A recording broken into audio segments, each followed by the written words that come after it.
El Al Flight 219, flying to New York, September 1970. First class is the only way to travel. Champagne, good food, and beautiful stewardesses to flirt with. Life is good as you relax in your seat on the long flight to New York. Then, everything changes in a second. A woman bursts into first class with 2 hand grenades, ripping out the pins with her teeth. A man follows her, brandishing a gun, shouting out, "This plane is being hijacked in the name of Free Palestine!" Screams erupt. Female hijacker runs towards the cockpit, dodging a stewardess who tries to tackle her. She bangs on the cockpit doors, screaming, "I will count, and if you don't open, I will blow up the plane!" The door doesn't open.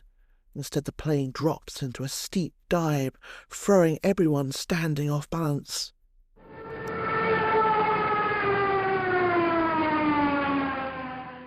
The male hijacker throws his grenade, but thankfully it doesn't go off. A passenger hits him with a whiskey bottle, while a male steward charges towards him in a rugby tackle. He raises his gun and shoots the steward. But then more shots ring out and the hijacker collapses to the floor. An air marshal runs in with his gun out as you spot the female hijacker still banging on the cockpit door. Without even thinking it through, you run towards her with 2 other passengers and wrestle her to the ground, pinning her arms behind her back as she screams out, "Free Palestine! We will not be ignored, and we cannot be stopped!" Little do you know, this is just one of multiple hijackings happening today, which will not only ring in a new age of terrorism, but will start a civil war in far-off Jordan. I'm your host, James Barton.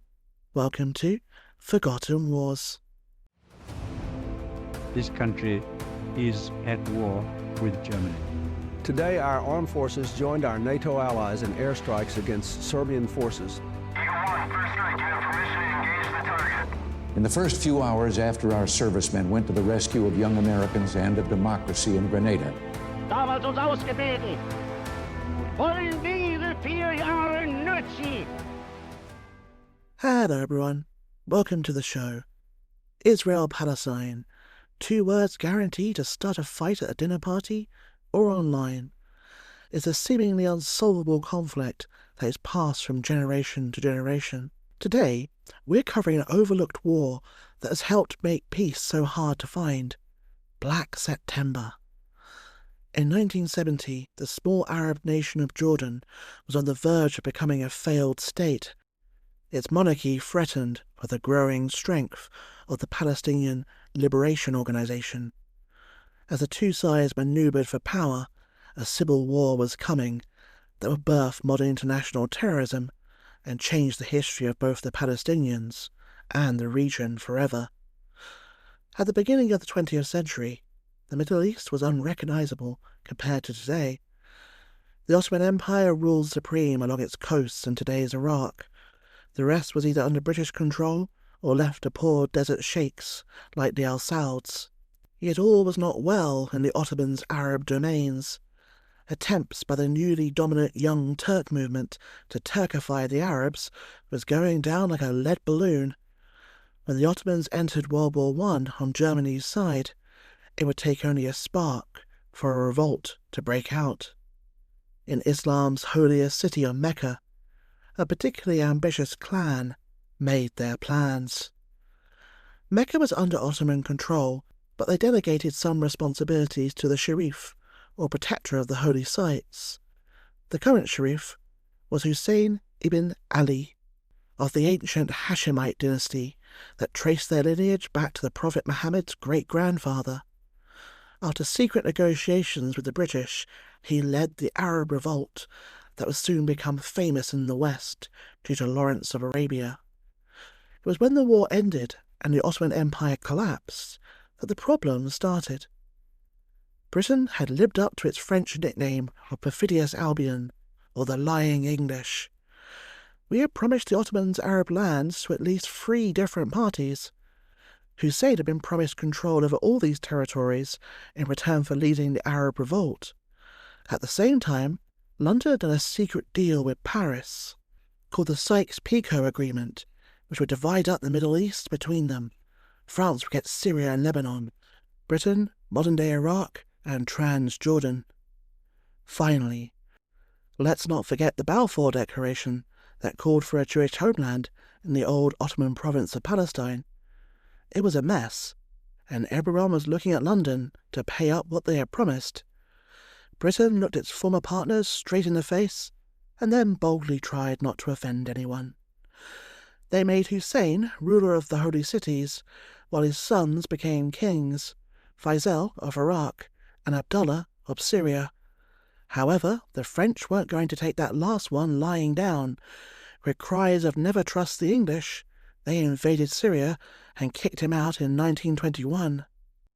It was a nightmare for the British, especially as their client, King Faisal of Iraq, was sending troops to help his brother. Desperate ahead of a clash, the colonial secretary, one Winston Churchill, made a rash promise. "I will find a new kingdom for your brother instead." But where was he to find a kingdom at short notice? It's not as if he could just slop off some territory from elsewhere in the Middle East and give it to Abdullah. Wait a minute. Yes, he could. Churchill's eyes turned to the former Ottoman province of Palestine. Quote, "With the stroke of a pen one Sunday afternoon in Cairo," end quote, Churchill cut off 3/4 of Palestine and gave it to Abdullah, creating the British Mandate of Transjordan.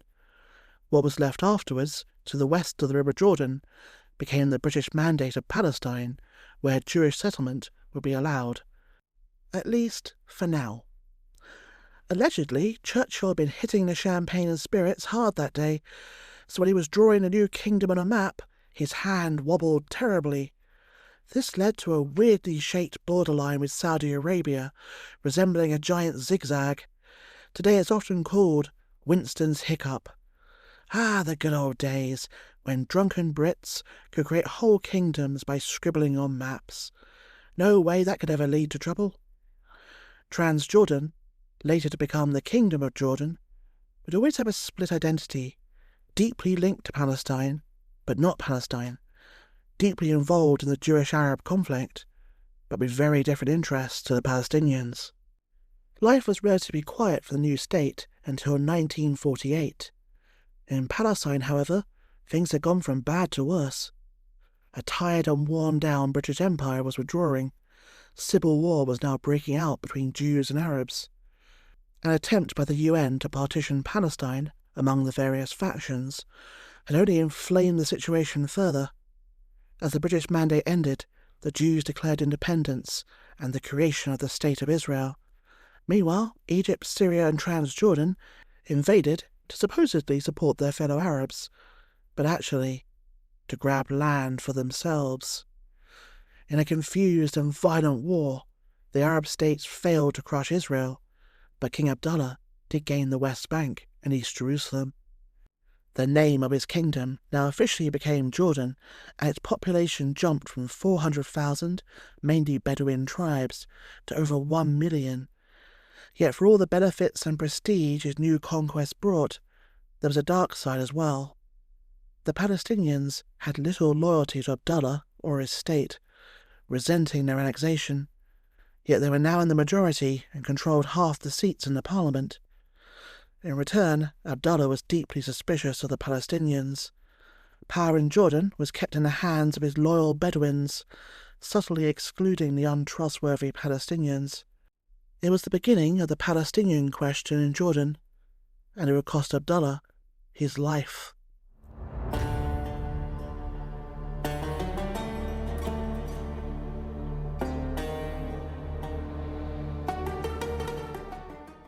As you scan the large crowd outside the Al-Aqsa Mosque in the old city of Jerusalem, you don't like what you see. The crowd is sullen. Some are angrily chanting against the king. As the leader of his bodyguards, you begged him not to come here today, that it was too dangerous. but he refused, saying it was his duty to attend the funeral for his assassinated friend, the Prime Minister of Lebanon. As the king arrives, you scan the crowd again, noticing a strange man at the front. He has wild black hair and a bushy beard, but it's his face that stands out. It is completely blank, but his eyes are wide and staring intently at the king. So piercing is his gaze that alarm bells automatically start ringing in your head. You're just asking one of the bodyguards to go and grab him for interrogation, when he suddenly barges past security and charges at the king. He pulls out a pistol, shouts out, "Free Palestine!" and then at point-blank range, fires 3 shots.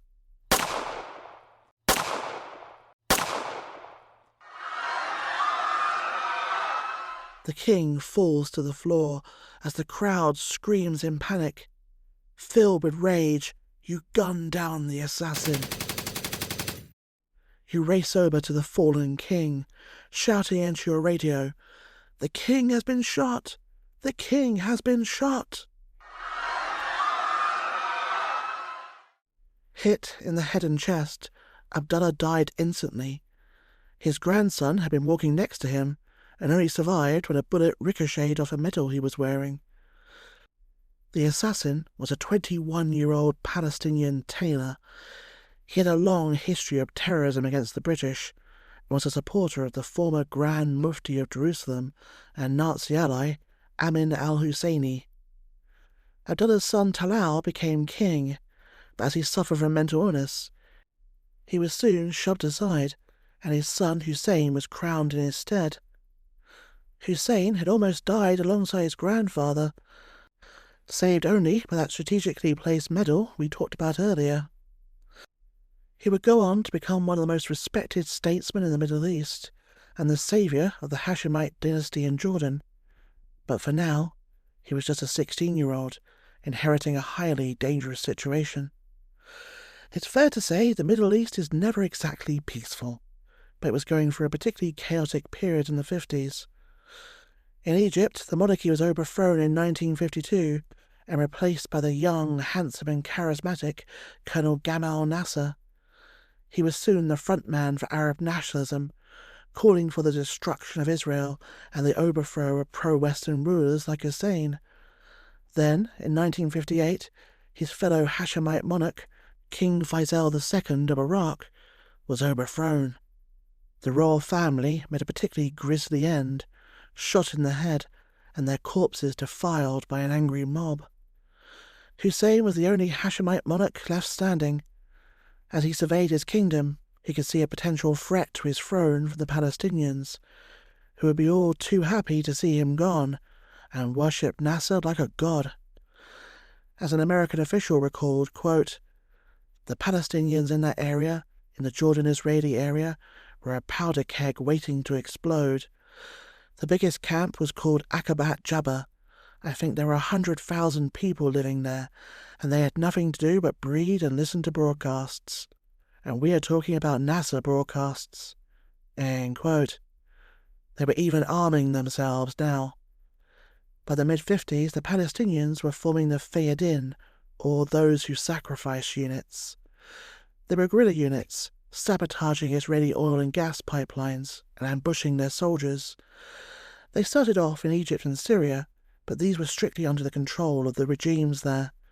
In Jordan, they didn't appear until the mid-60s, and when they did, they were independent, completely outside the control of the royal government in the capital of Amman.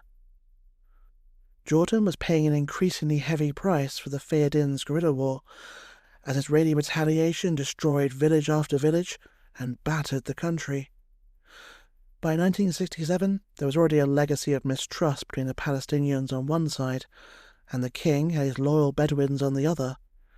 Now it would be supercharged by a war that had a devastating impact on the Arab world. After years of mounting tensions with its Arab neighbours, Israel launched a daring attack on Egypt, starting the 6-day war. The mighty Egyptian Air Force was destroyed on the ground, while Israeli forces stormed into the Gaza Strip and the Sinai Desert. Nasser's forces were being routed, but his own generals were lying to him, claiming everything was fine. It was the Israeli Air Force that had been destroyed. He passed on the news of these supposed great victories to King Hussein and pressured him to join the war. In a fatal mistake, Hussein agreed, putting his military under Egyptian control. His reward was for his own air force to be destroyed on the ground, while his army was driven from East Jerusalem and the West Bank. As the Israeli juggernaut then defeated Syria, the humiliation of the Arab world was complete. In just 6 days, Israel had defeated the armies of 4 Arab nations, despite all their modern equipment and Soviet training in Egypt and Syria's case. It was a devastating blow, comparable to the Suez Crisis for Britain and the fall of Saigon for America, but even more so as territory had been lost. The Gaza Strip, the Sinai, the West Bank, East Jerusalem, and the Golan Heights were all annexed by Israel, which doubled in size. Across the Arab world, the war earned the nickname Al-Naqsa, the setback. For Jordan, the consequences were especially severe. Its air force needed to be completely rebuilt, while its army was demoralized and battered. Economically, it was now a basket case, losing 40% of its GDP, along with its lost territories.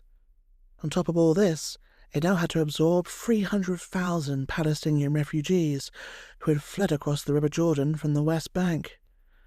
Before the war, the Bedouins and the Palestinians hadn't really mixed. They kept to their own areas, but now they were living side by side, and they didn't like what they saw.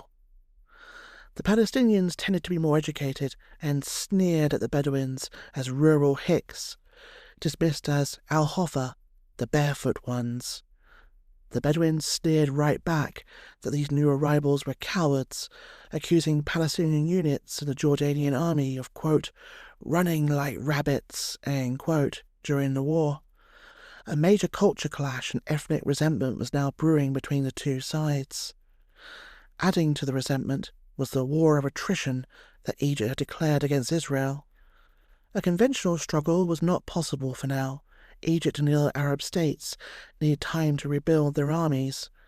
Instead, they would wear down the Israeli military, weakening their will to hold on to the captured lands.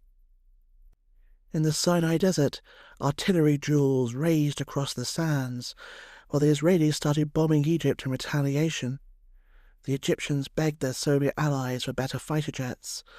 Eventually, Soviet pilots were flying combat missions over Egypt, fighting fierce dogfights with Israeli fighter pilots.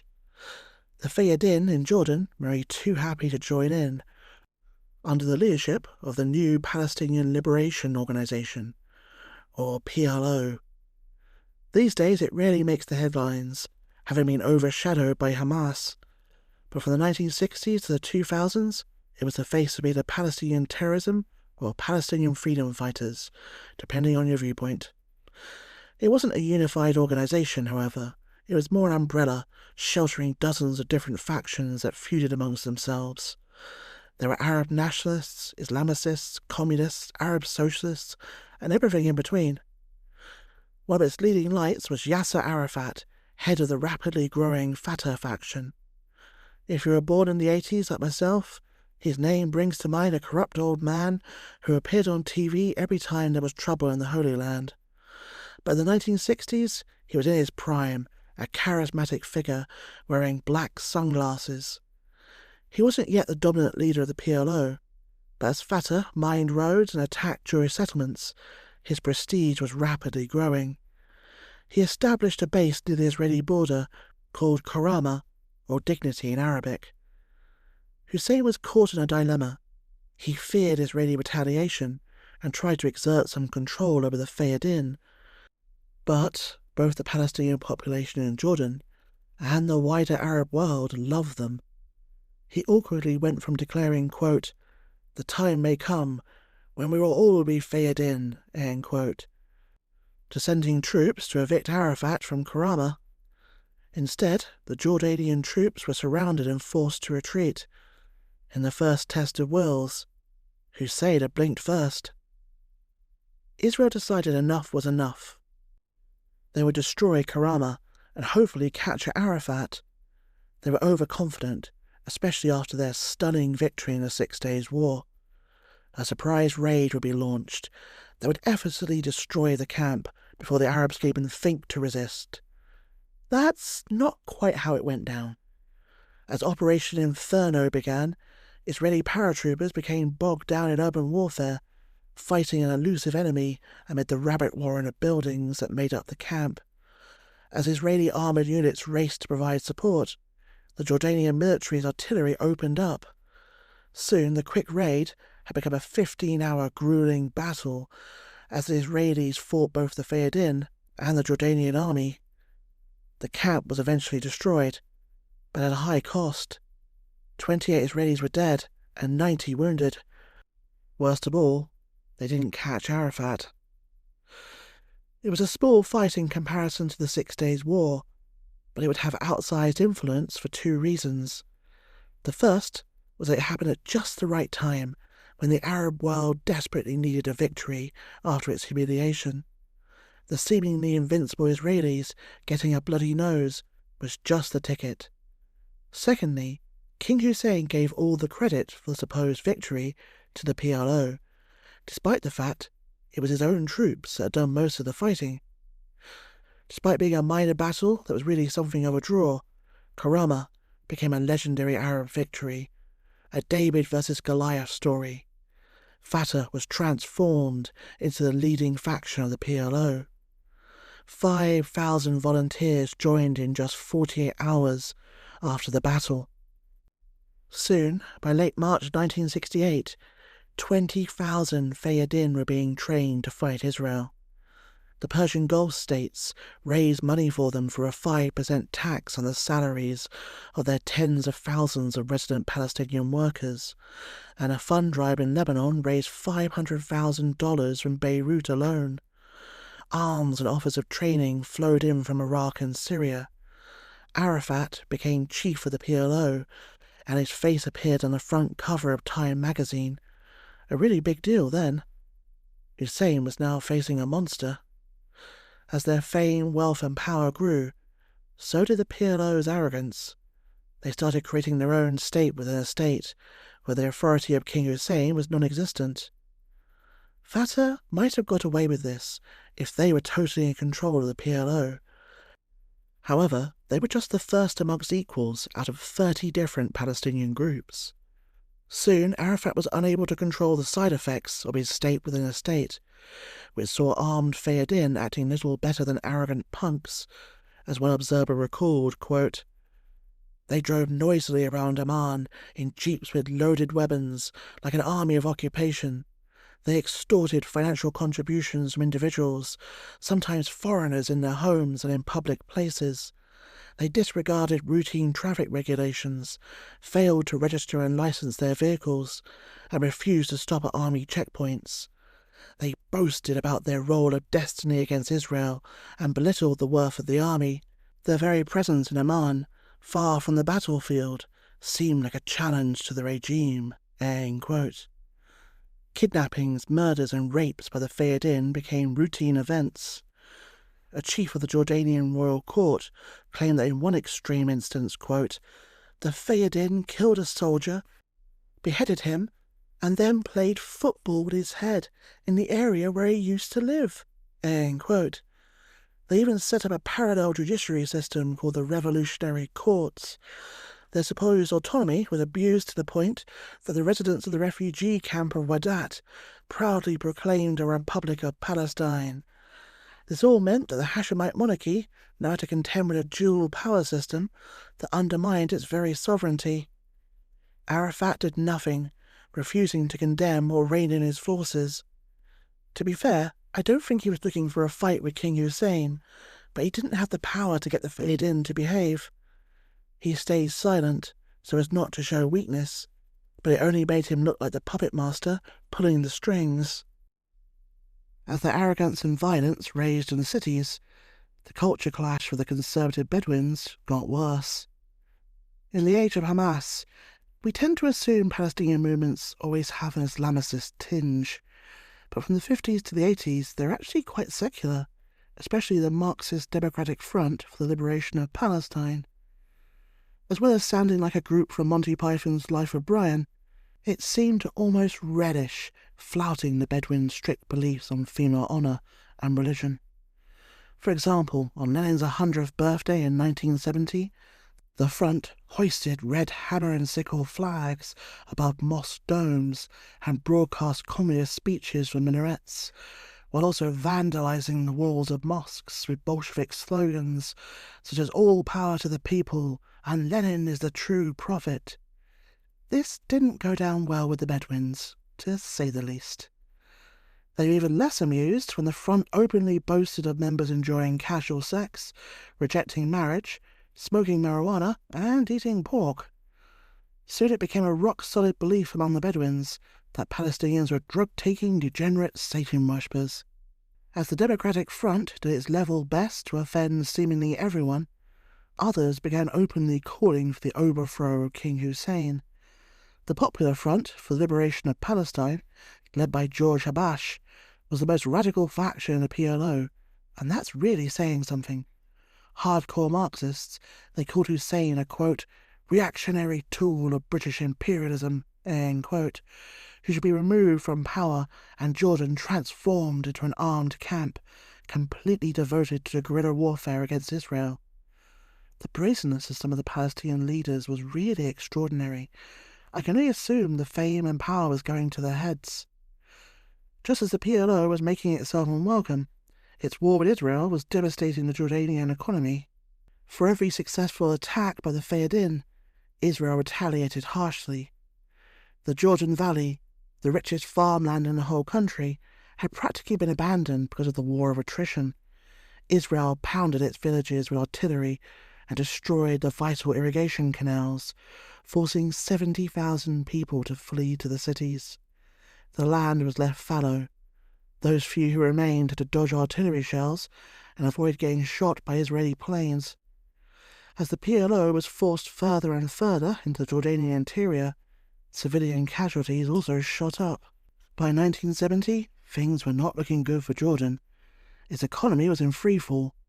The Palestinians and Bedouin were at each other's throats, and the ever-present threat of Israel hung in the air.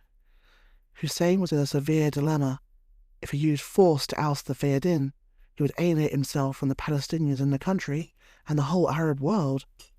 However, if he refused to act, or to strike back against the Fayadin, he would lose the respect of Jordanians, and more seriously, that of the army, the backbone of the regime. Torn this way and that, Hussein dithered. He engaged in endless negotiations with Arafat, desperately trying to reach a compromise. But the agreements weren't worth the paper they were written on. Arafat either didn't or couldn't enforce them. By April 1970, events were spinning out of control. His relationship with the United States hit rock bottom after a Fayadin-supporting mob surrounded the US Embassy and pelted it with rocks and set embassy cars on fire. One protester even cut down the Stars and Stripes and burned it. No help came from the Jordanian military, outraging Washington, D.C.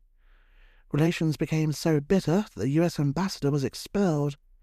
Meanwhile, his Arab neighbours, sensing weakness, were beginning to get involved and stir the pot. In May 1970, a secret high-level delegation from Iraq visited Amman to see Arafat. Iraq was already run by the infamous Saddam Hussein. His emissaries told the PLO that they were willing to support any attempt to oust King Hussein. This was an existential threat to the kingdom. The Iraqis already had at least 20,000 troops and 200 tanks in Jordan, supposedly to protect, in quotation marks, King Hussein, and a large army ready to move into the country at any time, backed by an air force that greatly outnumbered anything the Jordanians had. The Syrians were also getting involved. Syria at this time was ruled by an ultra-radical neo-Ba'athist regime, basically Arab socialism, led by Salah Jadid. While Jadid was an admirer of Arafat and a generous patron of the whole PLO, he also had his own interests and adventurous policies.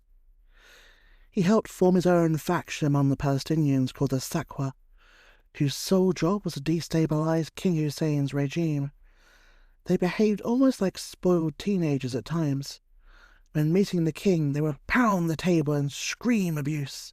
Then afterwards, they would drive around the capital with banners calling for his death. On a more lethal note, they also began actively attacking the Jordanian army.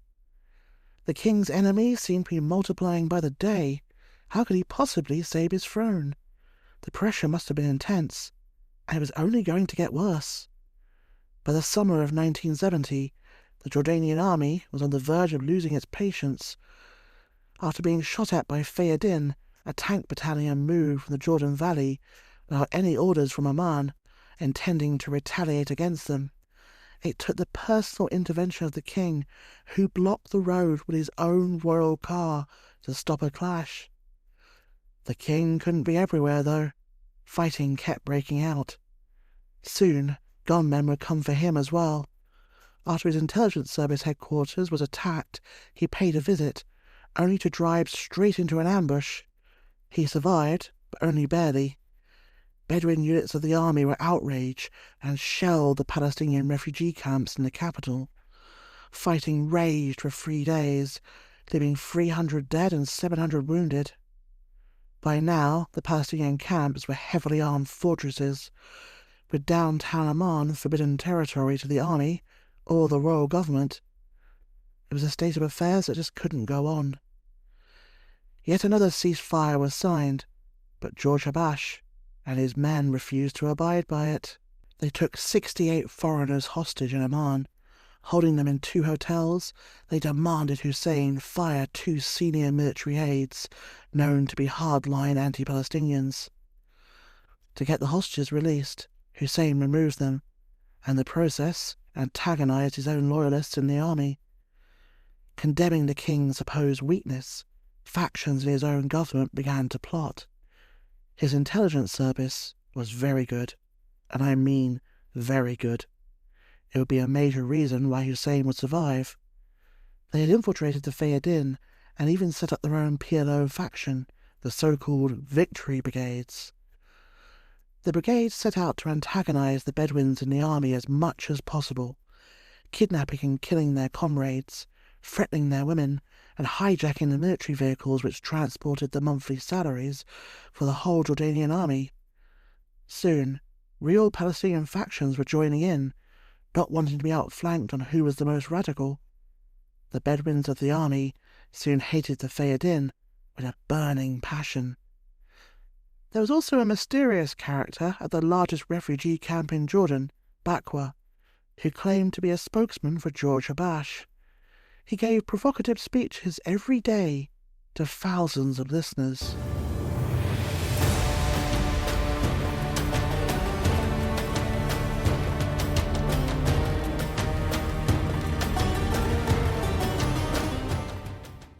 Entertainment is scarce in Bakwa.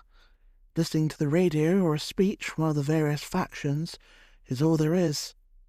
That is why, even in the blazing heat of the desert sun, so many had turned out to listen, especially as this particular speaker is guaranteed to get your blood flowing. But while your fellow Palestinians love his speeches, the royal soldiers stare at him with pure hatred. Brothers and sisters of the revolution, my fellow Palestinians, free Palestine! The crowd explodes into cheers.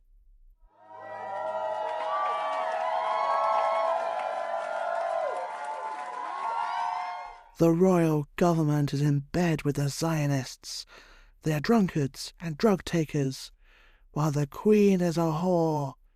She could sleep with every man in the camp and not get tired. Maybe every woman, too. He burst out laughing, while the soldiers looked scandalized. A young, outraged Bedouin tries to run towards the speaker, but is held back by his officer. The speaker sneers at him and yells out, "Look at these ignorant barefoots, simple fools from the desert. It is we who keep this country going, and it's we, the Palestinians, who should rule. The crowd cheers in rapture, but the noise dies in your throat as you watch the soldiers hungrily caress the triggers of their rifles. The speaker doesn't seem to care. Soon we will seize power. George Habash and Arafat have already declared it. The Bedouins will be dealt with once and for all. Their jobs, their homes, their country, and their women will be ours. The soldiers look murderous as the crowd cheers, and a young refugee drops his trousers and bares his backside at them. Unable to take it any more, a Bedouin hits him in the head with his rifle. The crowd roars in anger and begins throwing rocks at the soldiers. As shots and screams echo out, you notice the speaker has disappeared.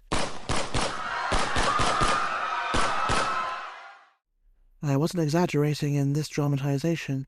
This is real dialogue used by the mysterious speaker. It was a highly provocative speech. Suspiciously so. The speaker was actually a Jordanian intelligence agent, trying to rile up the Palestinians and provoke hatred in the Bedouin. After the coming civil war, the PLO would blame all the accusations of bad behaviour on false flag operations. But really, by June 1970, everyone was stirring the pot. Court factions, Palestinian groups, the Iraqis, the Syrians. Everyone wanted to fight, except Hussein, and probably Arafat. The tension kept on rising relentlessly.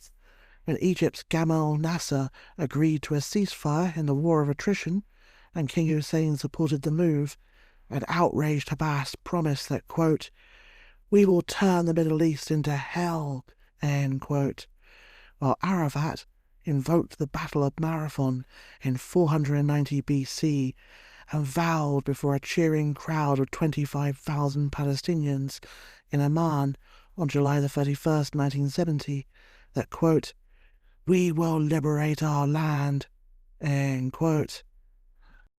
On the 1st of September, a second assassination attempt on the king took place as he was riding to the airport to see his daughter, Princess Alia. George Habash proudly claimed responsibility, always one to pour gasoline on a fire.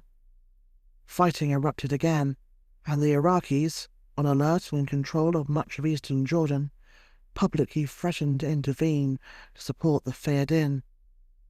Then, Habash finally pushed too far, and in doing so, began the age of modern terrorism.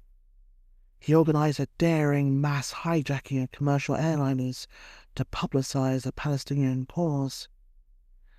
As we saw in the opening dramatization, the attempt to seize Air Al Flight 219 failed. The male hijacker, Patrick Arguello, a Nicaraguan American, was shot dead, while the woman, the soon-to-be infamous Layla Khalid, was taken prisoner. The rest of the hijackings were more successful. There were meant to have been 4 hijackers on Flight 219, but 2 were denied permission to fly. Instead, they purchased first-class tickets on Pan Am Flight 93 and hijacked them instead. If at first you don't succeed. TWA Flight 741 and Swissair Flight 100 were also seized, and the planes were flown to Dawson Airfield in Jordan. BOAC Flight 775 was hijacked a few days later by a sympathizer who wanted Layla Khalid released from British custody. There had been hijackings before, but for the first time, this was terrorism as spectacle. Everything about it was pure theatre for the modern media, especially TV. Mobs chanting revolutionary slogans and terrified hostages being paraded on the tarmac by masked gunmen. Then, for a spectacular finale, they blew up the empty planes in front of the world press. The TV cameras hungrily devoured the burning planes and the twisted blackened metal left behind. Jewish hostages on the cruise were held in Amman. The rest were released. King Hussein was humiliated before the world. His kingdom appeared like a failed state, a hive of international terrorism. Newspapers openly debated when the king would be overthrown. When Hussein visited a loyal Bedouin army unit, he spotted a bra hanging from the antenna on the commander's tank. When he asked the commander why, he replied, quote, "If we're going to behave like women, we might as well dress like them," end quote. Hussein was losing the respect of his most loyal forces. There was no greater insult in their culture than to be thought unmanly. It was the final straw that broke the camel's back. The king was finally ready to break the power of the PLO. Everything would depend on neutralizing the Iraqis. If they backed the PLO in the civil war, then it was game over. It was Jordanian intelligence who came to the rescue with a bold plan. They had already recruited a European military attaché in Amman, who was now stationed in NATO headquarters in Brussels, Belgium.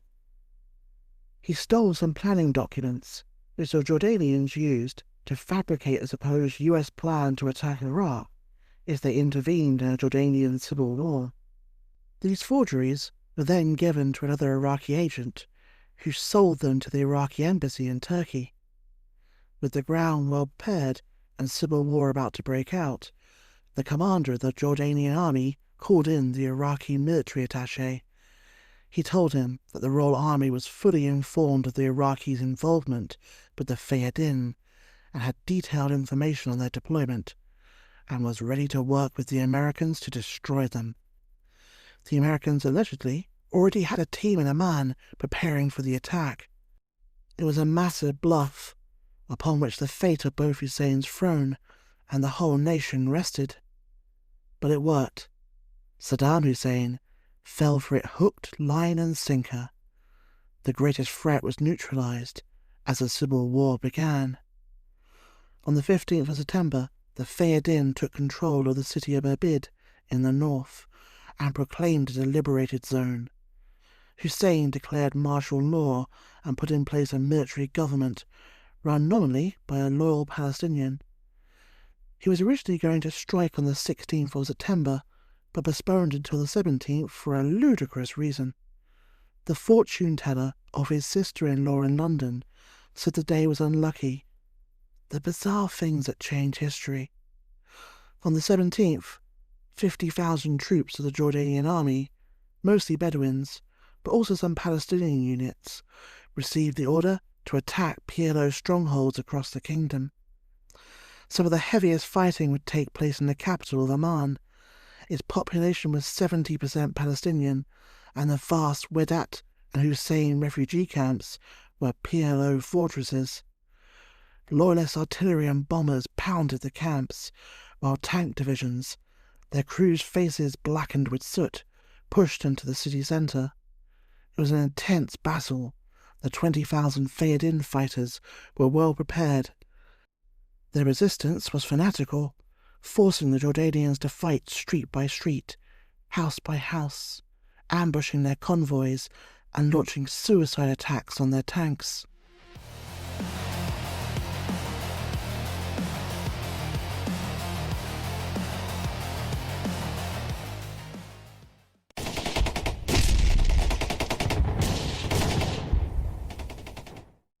Blood splatters into your face as the soldier next to you's head jerks back, a sniper's bullet having smashed into his forehead.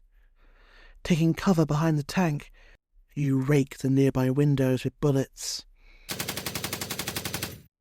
Amman is now a war zone. The sound of gunfire is everywhere, while Jordanian artillery pounds the refugee camps.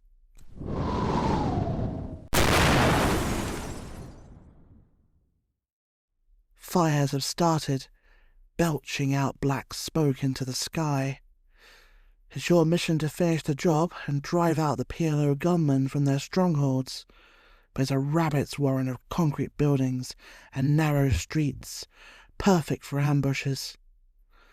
Another soldier cries out as a bullet hits his leg, but this time you spot the masked gunman firing from a window on the left. Raising your gun, You pour bullets into his hideaway. Seeing his rifle fall, you have little time to savour your kill.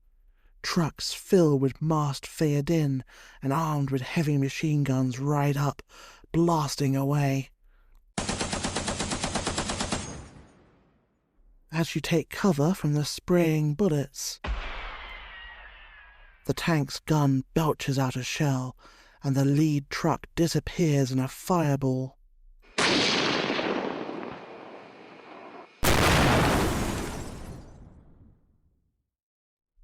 As the Fayadin pull back, you advance down the street. For the king, for Allah, and for your fellow Bedouins, you will drive out these troublemakers once and for all. From their fortified refugee camps, the Fayadin opened up on government targets with rockets and mortars as the fighting raged on. Hussein was at great personal risk. The Basman Palace compound came under heavy fire from the Fayadin, and the commander of the Royal Guard discovered that one of his own palace cooks was signalling Hussein's whereabouts to the PLO in order to kill him. As the fighting raged on in the capital, in the rest of the country, Hussein's loyalists held South Jordan and attacked the PLO strongholds in the north. The strategic town of Zirka, controlling supply routes to the north of the country, saw the heaviest fighting outside of Amman before being overrun by the Royal Army. Soon the PLO were isolated in the northeast around Abid.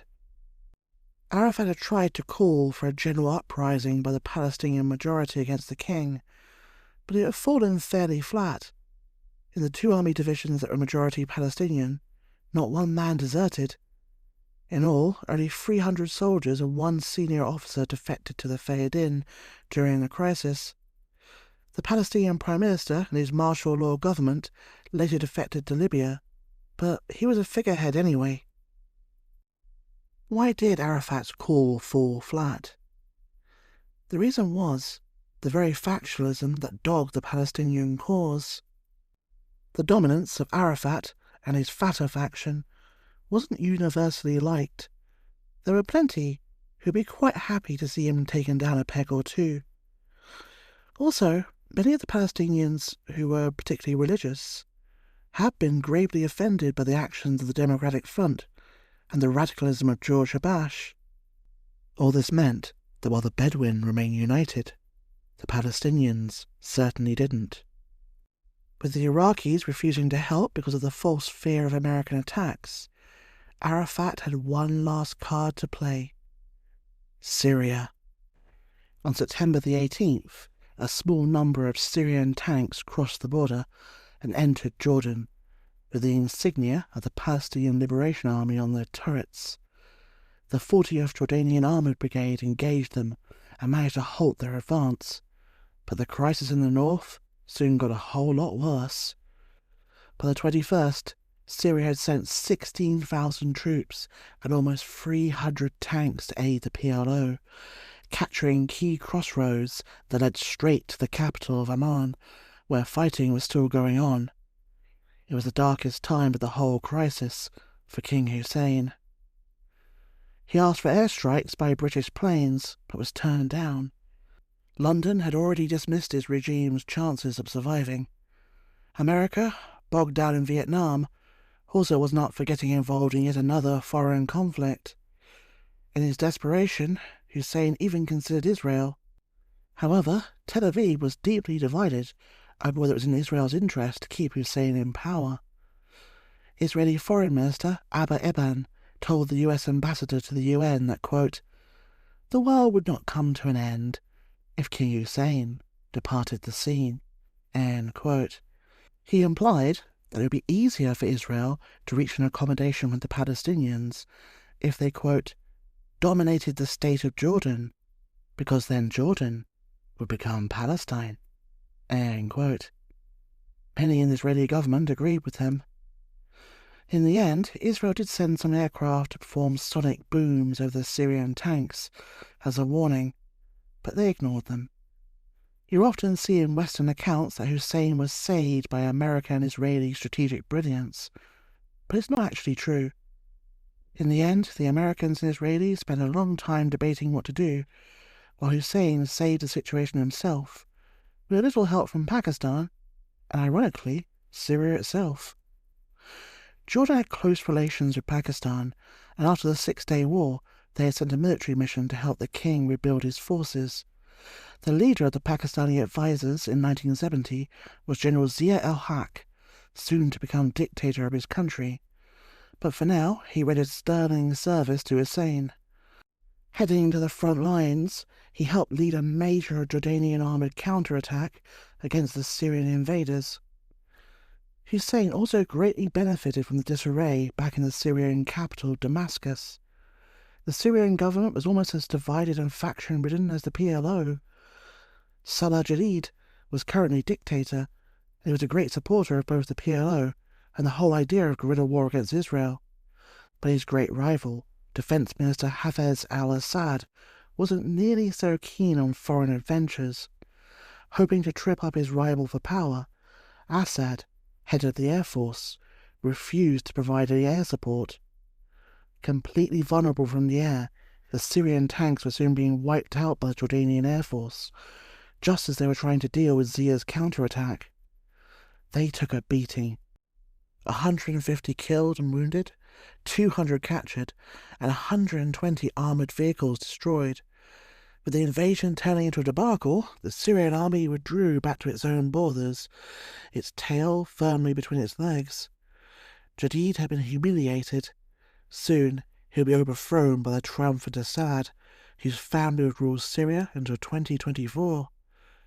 By now the Palestinians only held the northeast and a few areas in Amman. Their refugee camps were flaming ruins. Pressure from the other Arab states forced a ceasefire and brought Hussein and Arafat to the negotiating table. The conference was hilarious, for all the wrong reasons. King Hussein confronted Arafat, accusing him of conspiring to overthrow him, and he produced tapes of radio broadcasts as proof. Arafat retaliated by pounding the table and screaming obscenities. He accused Hussein of being an agent of imperialism and of conspiring with the USA and Israel against the Palestinians. The Libyan leader, Colonel Gaddafi, accused Hussein of being a lunatic. King Faisal of Saudi Arabia, disheartened by the screaming recriminations and incoherent ranting, declared them all to be mentally unbalanced. Finally, an ailing and tired Nasser managed to hammer out an agreement. The PLO will maintain control over 3 towns, Irbid, Ramfa and Jerash, as well as the now infamous Dawson airfield. In return, the rest of Jordan would be under the king's control. It was the beginning of the end for the PLO's state within a state. Arafat and Hussein shook hands in a frosty manner for the cameras. Hours later, Nasser had a heart attack, collapsed and died. With Nasser gone, Hussein felt free to launch a plan to finally eject the PLO from his country. Late in 1970, he established contact with Syria and with the new head of state in Egypt, Anwar Sadat. Both regimes reassured him that if he went after the PLO, no help was coming from them. From December 1970, the Jordanian army began a creeping offensive to push the Fayadin out of their remaining positions. As the PLO's military position deteriorated, Arafat fled into exile in Syria to rebuild his forces. Meanwhile, the Jordanians prepared to destroy the last of the PLO on their territory. First of all, they forced the Fayadin to move all their remaining forces to a remote forested area. Then, in July 1971, the Jordanians moved in for the kill. The 2,500 remaining Fayadin were pounded by Jordanian artillery as bombers rained down steel from above. Then the Royal Army advanced from 3 directions. The fighting was brutal in the extreme. Jordanian tanks often ran over wounded Fayadin. Finally, by the 23rd of July 1971, the remaining PLO forces had been destroyed. About 200 of them crossed the River Jordan to surrender to the Israelis rather than be taken prisoner by Hussein's men. Black September had been a disaster for the PLO. Up to 15,000 Palestinian militants and civilians were killed. Swaths of Palestinian towns and refugee camps were levelled, while the PLO leadership was decimated. Between 50,000 to 100,000 people were left homeless. The PLO regrouped in Lebanon, where it proved it had learnt nothing from Black September. Once again, they would build a state within a state, destabilizing Lebanon with their behaviour and starting a civil war. They would be expelled from Lebanon in 1982 by an Israeli invasion, which would end up creating a force we know very well today, Hezbollah. Most famously, the Jordanian Civil War gave birth to the most infamous terrorist group of the 1970s, Black September. A deniable front organisation for the PLO, it went on a rampage throughout the decade. They assassinated Hussein's Prime Minister, Wasif Tal, in Cairo, and then stunned the world by the slaughter they unleashed at the 1972 Munich Olympics. Black September is truly a forgotten war, but it reshaped both the region and the Palestinian cause forever. We are very much still living with its consequences today. Thank you for listening.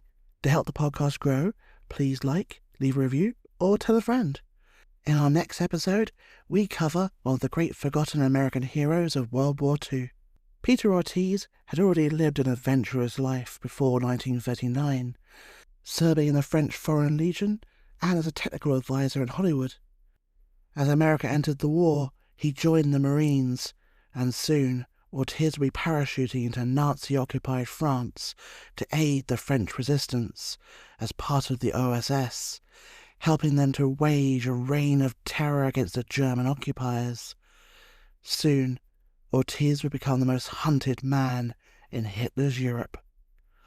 See you next time for more Forgotten Wars.